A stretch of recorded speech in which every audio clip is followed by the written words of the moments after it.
Kurani është rahmeti më i madh i Allahut. Është begatia më e madhe e Allahut për mbar njerëzimin. Për dynja dhe për ahiret. Nuk ka e mirë në këtë dynja që nuk thret, nuk nxit, nuk inkurajon, nuk urdhëron Kurani o në mënyrë direkte o në mënyrë indirekte. Të mirat e dynjas dhe nuk ka të mirë të ahiretit apo për ahiret që gjithashtu nuk fton edhe nuk thret te Kurani. Andaj Kurani është hajri i dynjas dhe ahiretit. Ky Kur'an të cilë ta kemi zbritur ne ty o Muhammed sallallahu alaihi wasallam. Basairu linnas. Nëte është sqarimi për njerëz, është udhërrëfyes, sqarues, e udhëzues, linnas për njerëzit. Wa hudan, i udhëzon ata në çdo të mirë të dunjas dhe në çdo të mirë të ahiretit. Wa rahme, është edhe rahmet të mëshirë, li qaumin yuqinun, për atë popull i cili është i bindur se Zoti është hak. Popull i bindur se Kurani është hak, i bindur se pejgamberi Muhammed është hak, se shariati është hak, se feja islam është hak, se ditja e kiametit është hak. Ata njerëz që Kurani udhëzon në rrugë të vërtetë. Për ta është udhëzues në këtë dynja. Ata janë në nuri dhe në dritë. Nuri dhe në dritë, jetojnë me nuri dhe me dritën atë madhe të Allah. Wa rahme, është rahmet për ta.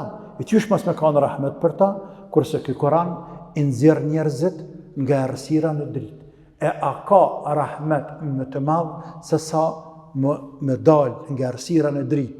Dhe si rrjedhoj rahmet për ta ditën e kiametit, kur do të shpëtoj i madhi Allah ata që kanë besuar këtë Kur'an nga zjarri i xhenemit dhe i fut në xhenet. Ka rahmet më të madh për robën se sa më shpëtu për zjarrin e xhenemit? Jo, andaj Kurani është rahmeti më i madh i Allahut. Është begatia më e madhe e Allahut për mbar njerëzimin. Për dynja dhe për ahiret. Nuk ka e mirë në këtë dynja që nuk thret, nuk nxit, nuk inkurajon, nuk urdhëron Kurani o në mënyrë direkte o në mënyrë indirekte.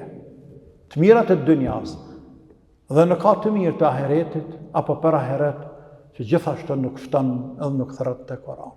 Andaj në Kur'an është hajri i dynjas dhe ahiretit. Është lumturia e dynjas dhe ahiretit. Është rahatia, e qetësia, e kënaqësia në këtë dynja dhe në ahiret. E të të sen, çaj duhet robit dhe ku do më shku robi jashtë kësaj. Fundja, robi për çfarë u krijuar? Robi është kriju për çfarë? Me adhuru Zotin e vetë, me shiju një jetë qetë, të mirë, të ëmbël, në këtë dynja, të lumtur.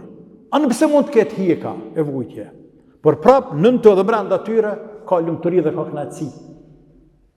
Dhe këtë përfundojnë, pastaj vije bota tjetër, dhe atje i prat shpëtimi i vërtet, pa as një shibel, pa as një mund, pa as një lodhje.